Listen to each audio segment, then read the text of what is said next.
DreAllDay.com. Dre Baldwin, DreAllDay.com, WorkOnYourGame.com, University, WorkOnYourGameUniversity.com. Let's talk about white privilege. This is a topic that I don't know why I'm talking about it because I'm not white. But most of the time when I hear people talking about white privilege, it's not even white people.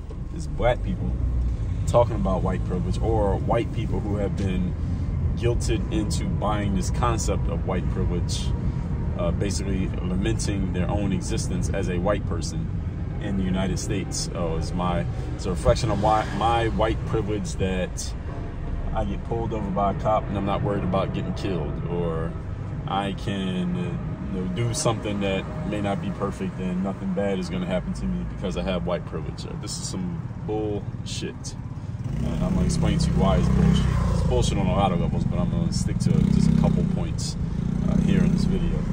So the first thing is, as I already said, most of the time when I hear people talking about white privilege, is a person who's not even white, usually a black person, doing some form of what I call race hustling. I talk about this in, I believe it was episode 1842 of my masterclass.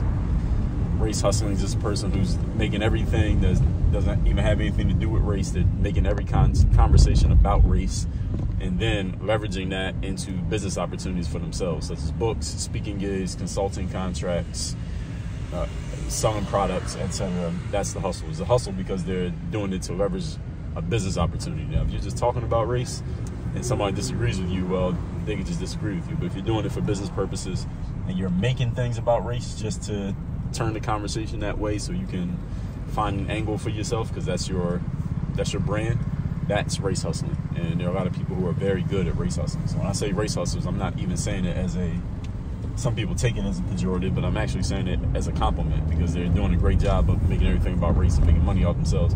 These are the people who are often talking about white privilege. They're the ones who introduce the concept, and then other people just pick up on it, even if they're not making any money from it, because it draws attention to talk about it. Just like somebody might watch this video and say, well, Dre, you are drawing attention by talking about it from the opposite perspective. You're 100% correct. Right? I wouldn't be making content if I didn't want people to pay attention to it. So you're right, I am drawing attention, and I want to draw attention, because otherwise, why are you making material if you don't want people to watch it? So getting into the subject of white privilege. People call things white privilege because they say a white person can do a thing and get away with it, so to speak. Whereas what they're saying without saying it is they're juxtaposing, well, it's white privilege because if somebody who wasn't white did this exact same thing, they wouldn't be able to get away with it, or they wouldn't survive doing this thing. And often that's bullshit. As I said, it's nonsense. Because what I saw, I was on, I got this idea, it's another idea I got from being on social media, being on X, also known as Twitter. That's the only app where I actually engage with people and reply or go back and forth with people in comments or comment on other people's stuff. I don't do that on any other app. I'll respond to comments on my stuff, but I don't go back and forth on other people's posts on any app but X. So if you ever see my name in somebody's comments, that's not me. So anyway, on X, it was a video of this girl, like just an American white girl, looked like that's what she was.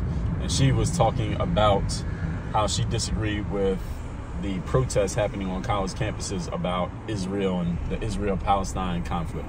And some person, purportedly black person, left a comment on that post, and they were saying, well, this is white privilege because this white girl was saying what she was saying. Because the girl also said, well, she didn't like the BLM protests either, and she doesn't like these protests, whatever. And somebody was saying, well, this is white privilege. And my response to that, I responded to them, and I'm sharing it with you all here, is that, what does that have to do with white privilege? If a black person said the same thing in a video on social media, nothing would happen to them. So it's not like a black person would go to jail or get arrested for saying that. So why are you calling this white privilege? What's white privilege about it? Nothing. It's just a person sharing an opinion who happens to be white, but that doesn't make it privilege. They just shared an opinion. And if, again, a black person said the same thing, what's going to happen to them? Nothing. So how is it white privilege? White privilege means you're getting away with something specifically because of your skin color. Well, what is that? And black people tend to have, many black people, some of you watching this video, have bought into this concept that white people can get away with certain things because they're white, and if you did the same thing, you would not get away with it. Well, my question is, like, what? What have you seen a white person do, and then you did the exact same thing, and they got away with it, and you didn't? And actually, that's a bad question. Let me say, what do you see as a general rule white people can get away with that if you did the same thing, or if a black person did the same thing, they would not get away with it? As a general rule, I don't want your personal one-off anecdotal experiences. Let me make sure I correct that question, because somebody just come in here and say, well, you know, a white person cheated on the test and I cheated on the test and I got caught and they didn't. That's not what I mean. I don't mean your anecdotal experience, your one-off thing that you saw happen to this person and then one thing happened to you. That's not what I mean, because that doesn't really prove the point. Examples don't prove arguments. Examples support arguments, they don't prove arguments. So I'm asking, as a general rule, if a white person breaks a law and a cop sees it, and a black person breaks the law and the cop sees it, then you're both going to probably get arrested. You're both going to have to go through the system. Now, whether you end up in jail or they end up in jail probably has more to do with finances, because the legal system in America is more based on your financial capabilities than it is about your legal culpability. And again, that's not white privilege, that's financial privilege. Because if a black person has money, they can, quote unquote, get away with the crime the same way a white person who has money gets away with the crime. See O.J. Simpson. All right, did O.J. do it? Probably. Did he get away with it because he had money? Yes. Whether you believe he did it or not, the reason O.J. Simpson did not go to jail for the double murder of his wife or ex-wife and her lover was because O.J. had the money, or he had access to the money to defend himself, period. Not because he was white adjacent or anything else. O.J. was a black guy who had resources. That's the reason why he didn't go to jail for that crime. And a black person who does a similar crime who has no money, your ass is going to jail. That's not race. That's money. That's finance. That's the difference. And so anyway, my question again is, as a general rule, what do white people get away with because of their skin color that black people don't? And the answer is, from what I've seen, for the most part, nothing. And the only things that people believe white people get away with that black people don't get away with is because they don't think critically and don't really understand the differences, because that's one of them right there in the legal system, which is one that people like to point to a lot. Well, in the legal system, black people go to jail for this more often than white people go to jail for this thing. Well, we got to look at this situation. Does that black person have resources?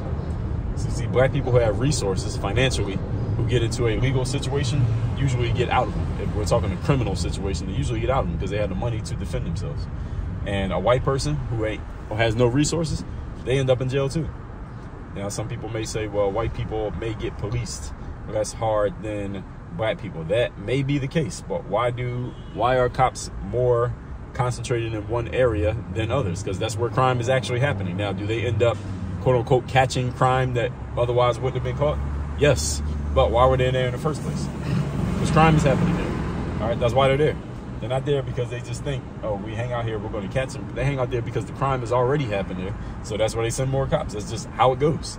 And everybody knows this to be true. Again, everybody knows this to be true, is that many people, especially the race hustlers, cannot admit these things out loud because it would undermine their entire business model. It's not my business model to talk about race. I'll make any money talking about race. All right, I've never booked a speaking gig. I've never signed a consulting contract. Never got a customer or a client because I talk about race. Never. I've never booked any business based on talking about race. So I can't be a race hustler, because if I was race hustling, that means I got to be making some money off it. Now, do I talk about these subjects because I think it will stir conversation? It will draw attention? Yes. Everybody who creates content is looking for attention. So you can't say somebody's just trying to get attention when they're creating content. What the hell other reason would you create content for if you don't want people to look at it? So that doesn't make sense to say somebody's just trying to get attention as if that's a bad thing. We're all trying to get attention if you're on the internet. If you're leaving a comment, you're trying to get attention. Now you can like comments. So everybody on here engaging is trying to get attention.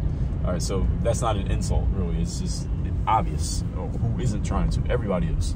So anyway, this whole concept of white privilege is just a straw man that some race hustlers created and then a whole bunch of people bought into, because it makes a lot of, first of all, black people feel good to say, oh, well, this white person is doing this because they have white privilege, which, again, doesn't even make any sense. There isn't any real white privilege anybody can really point to. And the other thing, if somebody points out one that maybe I didn't address here, maybe I'll make another video addressing it. And the other thing is, you got white people who have been guilted into this. And this picked up a ton of steam during the George Floyd / BLM riots, which happened a few years ago, when a bunch of white people felt guilty because black people mobilized the death of George Floyd, a guy who nobody was paying any attention to until he got killed. I guess we can say cop was convicted, whole different conversation. Till George Floyd died at the knee of a cop. Let's just say that, okay?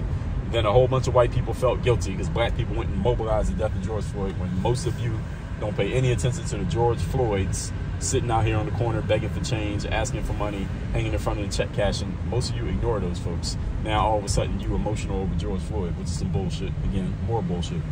But this worked very well on a whole bunch of white people, especially liberal-leaning white people who consider themselves allies to quote-unquote marginalized groups, when most of you black folks ain't been marginalized or oppressed by anybody.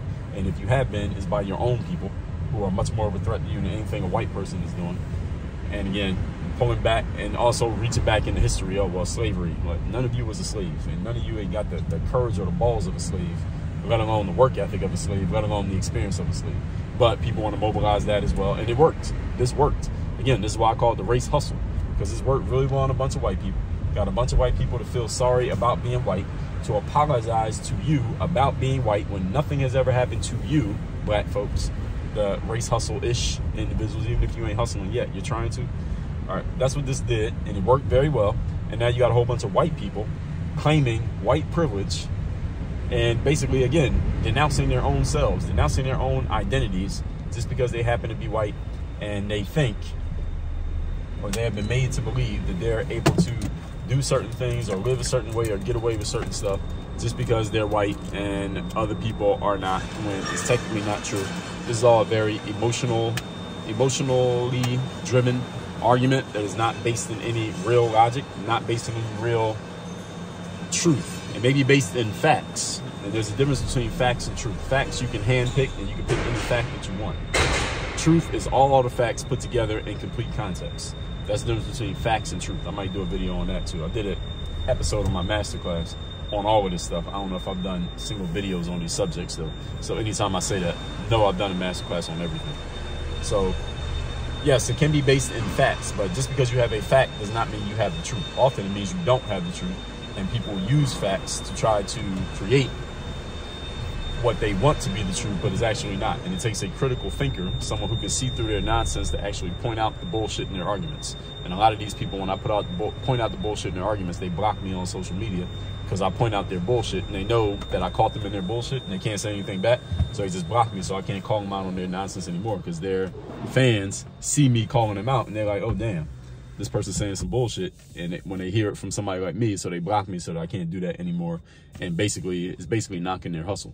So anyway, that's all I'll say about this for now.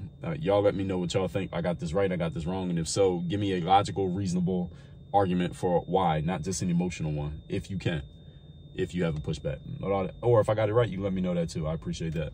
Oh yeah, Work on Your Game University. That's the place where I do all my coaching. If you want to work with me directly on building a real hustle that's built on solid foundational concrete, not built on sand like this race hustling bullshit.